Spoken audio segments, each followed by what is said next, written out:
Televisa presenta. Hola, ¿qué tal, grupo? ¿Cómo están? ¿Bien? Reportarse.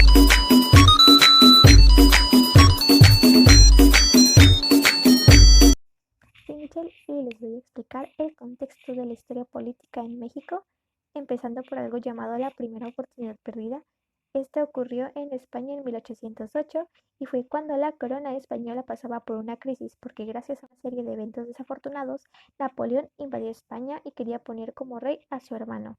Por lo tanto, no había un gobernante legítimo y tampoco se tenía claro quién sería la autoridad legítima en Hispanoamérica. Entonces hubieron varios candidatos en España encabezados por Primo de Verdad y Ramos, quien quería hacer de Nueva España una región autónoma, y el rey español José de Iturrigaray, a la cabeza, pero una fracción conservadora derrocó a, a José, dio un golpe de estado y acusó a el rey José de deslealtad. Si todo hubiera marchado relativamente bien, México podía haber llevado una transición pacífica hacia un país independiente. En cambio, se dio una insurgencia en septiembre de 1810 en un pueblo de Dolores, Guanajuato, dirigido por un sacerdote llamado Miguel Hidalgo, y se extendió por el resto de la República cuando miles de mexicanos hartos del dominio español se unieron. Fue una revolución que fue muy exitosa al inicio y tan solo medio mes después, Hidalgo y sus tropas sí entran a la Ciudad de México, pero preocupado por las bajas, Miguel Hidalgo decidió no hacer nada, lo cual fue un error porque 6 meses después de lo ocurrido, decapitaron a Hidalgo junto a los demás líderes insurgentes y fueron exhibidas sus cabezas en la Lóndiga de Granaditas como advertencia. La insurgencia continuó por otro lado bajo el mandato de otro sacerdote católico, esta vez José María y Morelos, pero no estuvo tan cerca de lograr algo tan grande como lo había logrado Hidalgo. Después de 10 años, al fin se independizó México y fue con Agustín de Iturbide, un ex soldado que aprovechó todo lo que estaba pasando porque el rey de España estuvo obligado a a tomar una forma de gobierno más liberal, de lo cual México no pudo tolerar. Entonces, los siguientes 50 años, aproximadamente desde principios de la década de 1820 hasta principios de 1870, fue un periodo de inestabilidad total para México. Forzaron a que vendiéramos la mitad del territorio. Texas, te extrañamos. Y hubo una intervención francesa. El único que encabezó tropas de resistencia contra este suceso fue Benito Juárez. Él redactó una ley en 1855 que tenía como objetivo abolir los fueros. Los fueros son esos privilegios que se le daban a las personas de la iglesia o a ex soldados, junto a otras leyes para mejorar la política del país, y fueron consagradas en la Constitución en 1857, lo cual también llevó a una guerra entre las personas que apoyaron la Constitución y los que se opusieron, o sea, liberales y conservadores. Después de la batalla ganaron los liberales y una vez victoriosos, los liberales optaron por intentar implementar la Constitución, pero pasaron algunos años más para que México tuviera estabilidad buena. Los liberales no se ponían de acuerdo para ver quién iba a liderar y fue hasta la muerte de Benito Juárez en 1872 cuando llegó Porfirio Díaz, dando así el inicio de la dictadura llamado el Porfiriato. En 1877 alcanzó la presidencia y luego poco a poco llegó a tener el poder absoluto hasta 1910. El porfiriato trajo cosas buenas como la inversión extranjera entró a raudales y hubo un gasto sostenible en bienes públicos, se construyeron carreteras, puertos como los de Tampico y Veracruz fueron mejorados y se implementó el ferrocarril. Formaron industrias nativas de tabaco, cerveza y jabón.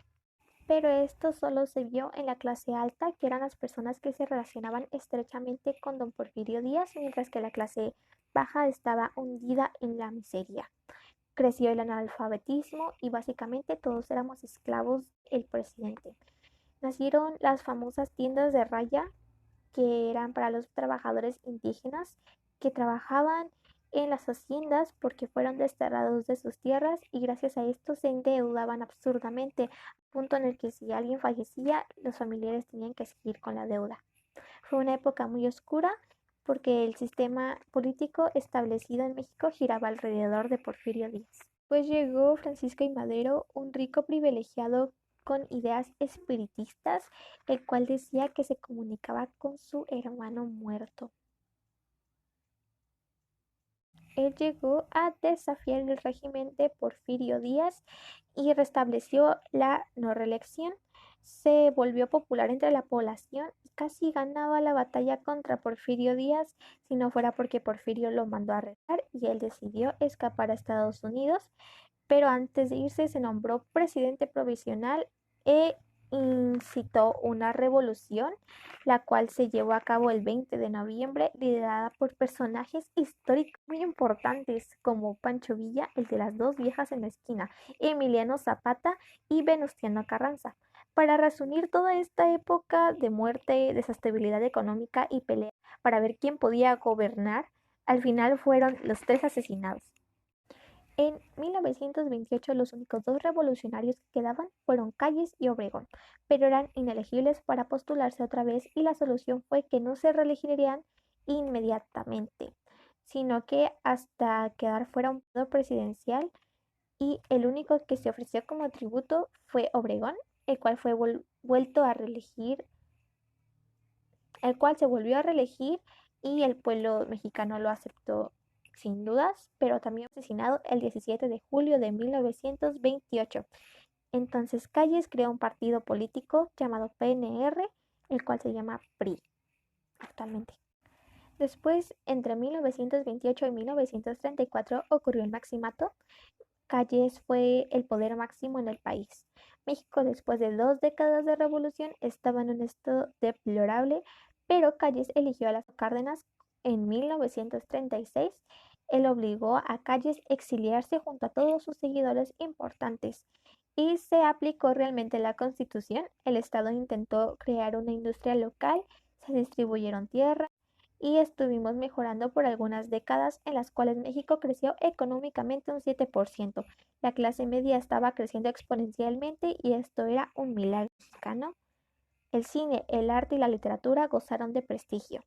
Se originó también el proceso conocido como el dedazo, donde el presidente elegía a su sucesor y el partido político, en este caso era el PRI, lo respaldaba incondicionalmente hasta que llegara a la presidencia. El presidente gozaba de todos los privilegios, pero estos desaparecían cuando terminaba su periodo presidencial. Esto fue llamado una dictadura perfecta, pero lamentablemente todo funcionó momentáneamente. Hubieron muchas fiestas y todo fue para peor cuando en 1968 la amplia movilización de estudiantes comenzó a exigir la apertura del sistema, gritando no queremos olimpiadas, queremos revolución. Entonces el presidente Gustavo Díaz ordenó usar la fuerza bruta y el 2 de octubre de 1968 el ejército disparó contra los estudiantes que estaban desarmados y mató a cientos de ellos. En 1970 hubo un estancamiento económico y también una división entre los mandatos del PRI, en donde Cuauhtémoc Cárdenas decidió dejar el partido y competir contra Carlos Salinas. En ese momento el pueblo mexicano, desconfiando del PRI, su fue en Cuauhtémoc Cárdenas y pues todos votaron por él y hubiera obtenido la victoria si no fuera porque el PRI era el encargado de comprar los votos y hizo una tranza. Entonces, al contar los votos y ver que Salinas iba perdiendo, pues mintieron en los resultados y decidieron que Salinas había ganado. Entonces, Cárdenas negoció con el régimen y llegó al PRI crear el Instituto Federal Electoral, IFE, actualmente llamado INE. Lo curioso es que el PRI no había perdido ninguna elección desde 1929 hasta 1988. Y claro que para que las personas y el pueblo no se dieran cuenta de lo que estaba pasando, creó varios partidos que servirían como fachada. Pero en 1997 Cuauhtémoc Cárdenas por fin ganó las elecciones y en 2000 Vicente Fox ganó la presidencia. El PRI por fin terminó con su sistema llamado el dedazo y hasta el 2002 ganó otras elecciones con Lord Peña Nieto, encabezando pues este plan. Y después de más tranzas, en 2018 al fin ganó nuestro cabecita de algodón, Andrés Manuel López Obrador. Y es nuestro actual presidente y pues le está yendo más o menos. México es un país que sufre bastantes cambios sociales, culturales y sobre todo políticos. Afectan en diferente forma y no es fácil de identificar a simple vista. Los procesos de cambio se caracterizan regularmente por tres fenómenos problemáticos. Primero están los mapas mentales que se utilizaron en el pasado y no fueron suficientes para interpretar el presente. El segundo nos cuenta cómo el presente no ofrece seguridad sino incertidumbre, ya sea porque las fronteras que lo delimitan aún no están definidas o porque estas al cobrar forman nuevos espacios que traen consigo una delimitación o así se perciben mayores niveles de incertidumbre. Y el tercero, la pérdida de seguridad incide en una incapacidad de prever qué ocurriría en el futuro, al mismo tiempo que éste se encarga de temores y expectativas, lo cual causa una situación del país o una situación política que no se percibe como contextos problemáticos para el desarrollo individual, sino que este depende de las capacidades propias sobre las cuales se tienen buenas expectativas. Para lograr un cambio en el país, constantemente se hacen encuestas a cierta cantidad de personas sobre la economía en México y la mayoría coincide que en los últimos años la economía no ha cambiado nada. En su opinión, el país sigue en una crisis económica. Hablando actualmente tras la pandemia y con el actual presidente, la mayoría cree que el gobierno de este mismo es algo mediocre. Se han cumplido 2 años desde que fue elegido como nuestro representante y su principal objetivo era la pobreza, pero hoy en día no ha dado números o indicadores de una mejora en nuestro país sobre este indicio. Con el transcurso del tiempo y ver que el gobierno no cumple con promesas hacia los ciudadanos, estos van perdiendo la fe y confianza en su propio país y como acto siguiente causa que no participen en campañas o en cuentas sobre el mejoramiento en México. Y es totalmente comprensible, ya que a una persona no se le puede obligar a creer cuando no han cumplido las expectativas que alguna vez se le prometieron. Y aunque a uno como ciudadano no le gusta participar en aspectos políticos, es de suma importancia y por una parte responsable, ya que sin la voz de cada uno de nosotros, los cambios en nuestras comunidades no serían posibles. Sí, puede que haya ocasiones en las que nos ignoren y por eso es que uno como ciudadano piensa que si ya lo ignoraron una vez, es posible que lo vuelvan a hacer, lo cual crea menos confianza del ciudadano hacia su gobierno. Pero uno debe de pensar que si quiere un cambio en su comunidad y país, debe ser persistente para lograr ver acciones favorables. Una acción más que pueda resultar a nuestro favor es tener a una persona de confianza en nuestro gobierno para ser notados, para ser parte de un cambio en un posible futuro. Tener a alguien de confianza puede hacer creer a uno como ciudadano volver a tener fe en su país. Alguien que crea en nosotros y vea sobre todo por su pueblo, garantiza acciones favorables a futuro. La política en México es un total rompecabezas.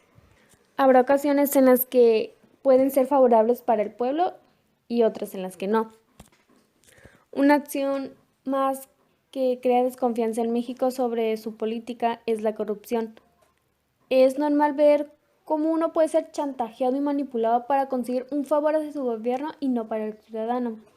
Esto es un fenómeno que sucede cada día, es inevitable y uno como ciudadano quiere que sea detenido.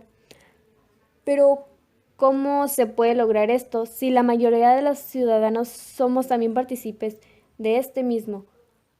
Accedemos a tratos y a la manipulación lo cual nos vuelve objetivos muy vulnerables y como consecuencia de estas acciones pueden ser repetitivas cuando sea.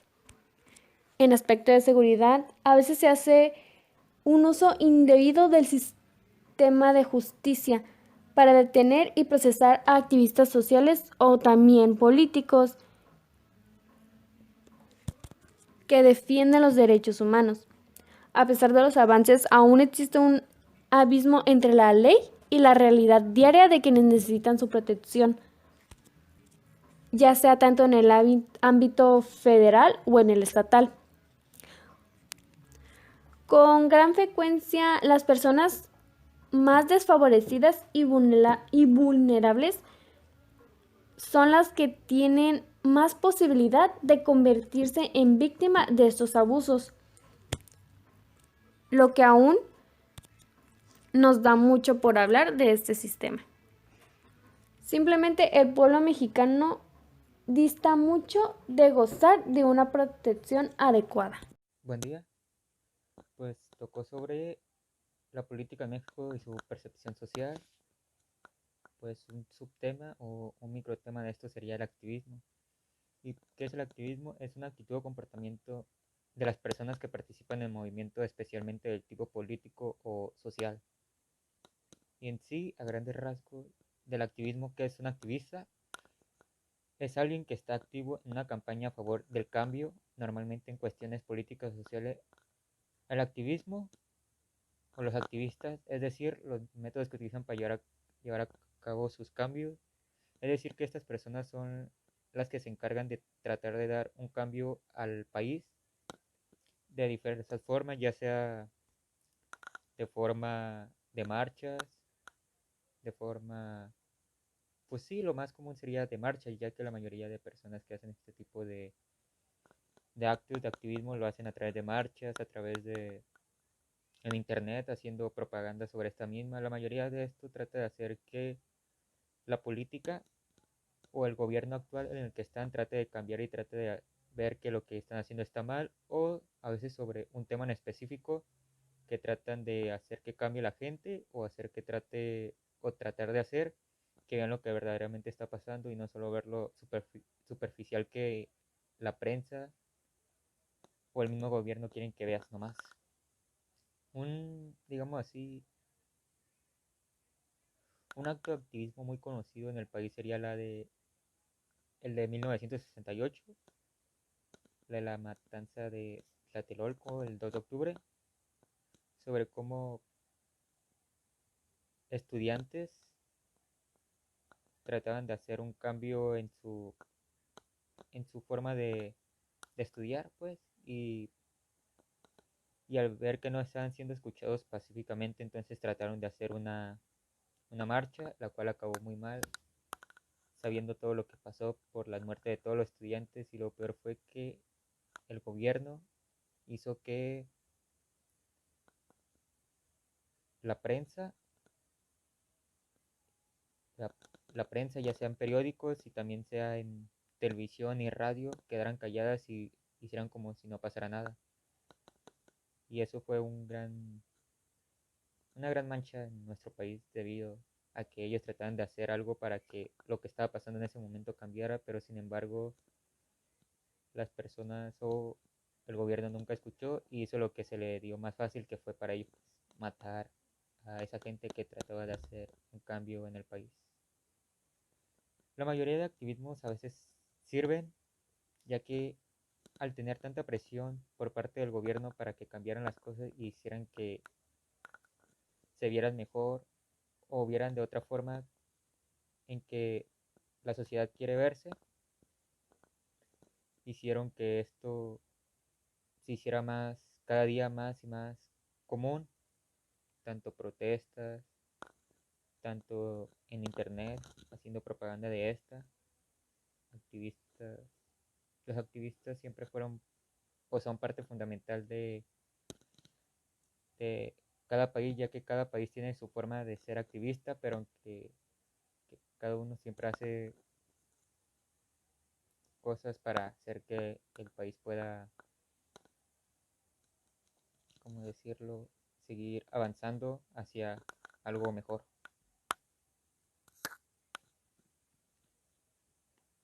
algo muy conocido de los activistas es que son grupos muy bien organizados para poder llevar a cabo una misión o lo que tratan de hacer.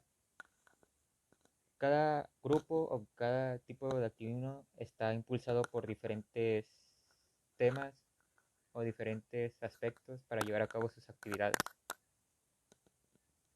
Además, poder decirlo así, las maneras más comunes del activismo son las huelgas, que son lo más, pues sí, lo más común en la sociedad, ya que por lo general en las huelgas hacen bloqueo de carreteras para que las personas piensen o digan qué está pasando ahí y así vayan y se den cuenta de lo que tratan de como que dar a ver a la gente. También, también en vez de hacer huelga lo que hacen es presentaciones de conferencias sobre los temas específicos a los que tratan de ayudar o a los que tratan de llegar a la gente, y lo hacen de una manera en la que lo que están diciendo luzca como que en verdad si no los apoyan hacen como que el país está mal, pero algunos lo hacen de tal forma que la mayoría se vuelven activistas nomás para poder ayudar a ese tipo de causa a la que los demás tratan de llegar.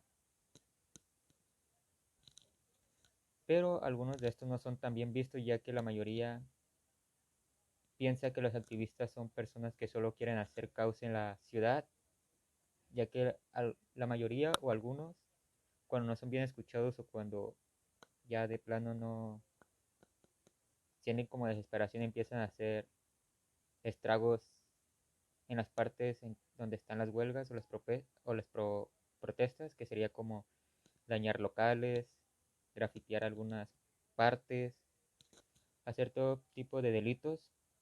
Y eso, en vez de, las personas dicen que en vez de ser activismo están perjudicando a la sociedad y hacen que se vea mal. Y al mismo hacer que las personas que sí van a hacer en verdad el activismo y hacer de la forma más pacífica, hacen que se vean mal y hagan pensar que lo que están haciendo ellos o lo que tratan de apoyar ellos está mal por un porcentaje de personas que nomás van a hacer lo que quieren o hacer puros estragos. Si hablamos de activismo en México, creo que lo más representativo obviamente sería lo del 68. También podríamos hablar de en el momento en el que a los profesores no se les pagaban o no eran, sí, a los profesores que no se les pagaban y hacían huelgas y activismo para que eso sucediera. Otra vez en estos tiempos hay huelgas de alumnos que no están contentos con lo que está pasando actualmente, mismos trabajadores de empresas, muchas formas de activismo hay. Pero si hablamos a nivel internacional, podemos hablar de Martin Luther King y su activismo para luchar por los derechos de las personas afroamericanas y su forma de hacer manifestaciones políticas pacíficas durante gran parte de la década de 50 y 60. También otro sería Nelson Mandela para en el activismo en Sudáfrica, en su lucha contra el apartheid y cómo ayudó a todos ese tipo de personas a darse cuenta de lo que estaba pasando. Muchos más, el movimiento ambiental del 69 y muchas personas más que trataron de ayudar a la gente mediante el activismo. Entonces, en grandes rasgos o así, el activismo se puede definir o puede ser un movimiento de tipo social, político, económico, ecológico o religioso que se produce con el fin de lograr un cambio a pequeña, mediana o gran escala, dependiendo el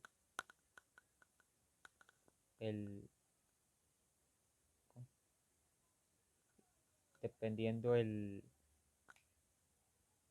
la causa en la que estén.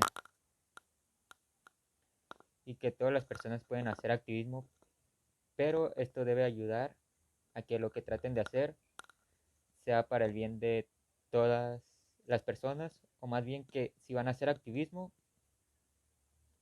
sea algo que se pueda ayudar o algo que sea beneficioso para los demás. Hola, ahí me tocó desobediencia civil. ¿Qué es la desobediencia civil?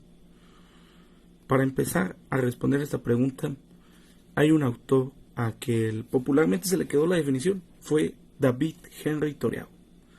También está Rawls y Bedau que hablan de este tema, pero a él se le dio como la definición más aceptada. No que los otros estén mal, pero él la acertó más.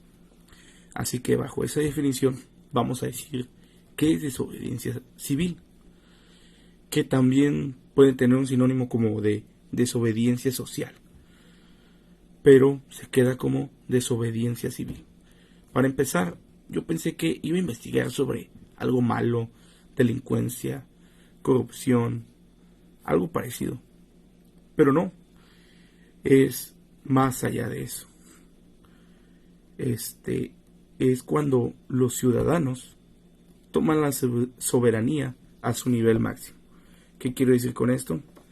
Muchas veces en un gobierno ni uno es perfecto. No creo en esa utopía y siempre hay errores. Pero hay errores que pasan por simple causa, accidentes que no se previó algo, pero la desobediencia civil no va por los errores, va por el mal manejo del gobierno, cuando la ley se aplica para mal, cuando el gobierno es injusto, cuando hay injusticia, literalmente. Y es muy fácil entender esto. ¿Por qué desobediencia civil? Porque para empezar, en cualquier forma política se va a ver mal que el pueblo cuestione a los que lideran, porque es algo como que, no estás en control. Es por eso que puede ser ilegal, pero no injusto. ¿Por qué? Un ejemplo clarísimo. La Revolución Mexicana.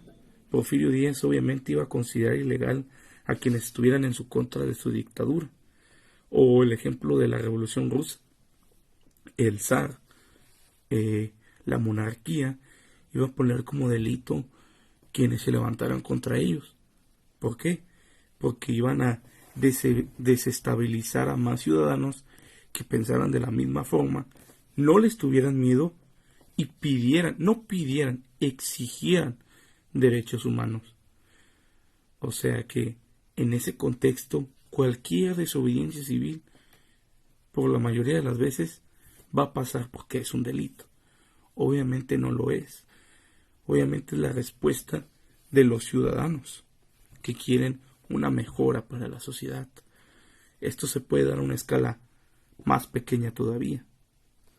Cuando, digamos que aquí en Baja California, en alguna empresa, los trabajadores están siendo explotados, estos trabajadores mínimo tienen que ser 20 según la Ley Federal de Trabajo para que puedan hacer una huelga, puedan poner su denuncia de que nos están explotando, no nos pagan lo que deben, o algún abuso similar que se da. Pasan por este proceso legal para que haya huelga, hagan su protesta pacífica y lleguen a un resultado. Si no se llega a un resultado, imaginemos,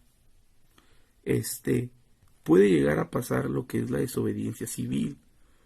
Puede hacer que ahora no solo los trabajadores de la empresa A ahora protesten, ahora la empresa B del mismo estado o misma ciudad también quiera, se unan y pase lo que es la desobediencia civil a un nivel más alto, que ya ahora tantas fábricas dejan de trabajar y todo esto, que llega a un punto mayor, como los ejemplos que acabo de mencionar, como Rusia, la Revolución Mexicana, etc.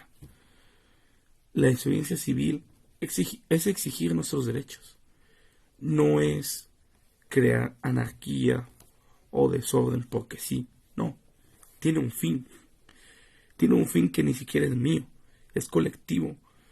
También estoy en los zapatos de los demás, no nomás en los míos. Puedo entender la visión completa de una problemática. Eso es lo que es la desobediencia civil. Así que, nada, me pareció un tema muy interesante. De hecho, creo que esta investigación hace que nos cuestionemos si estamos poniendo nuestra soberanía en ejercimiento o no. Así que, nada, eso es lo que me tocó a mí de mi parte de exposición. Gracias por su atención.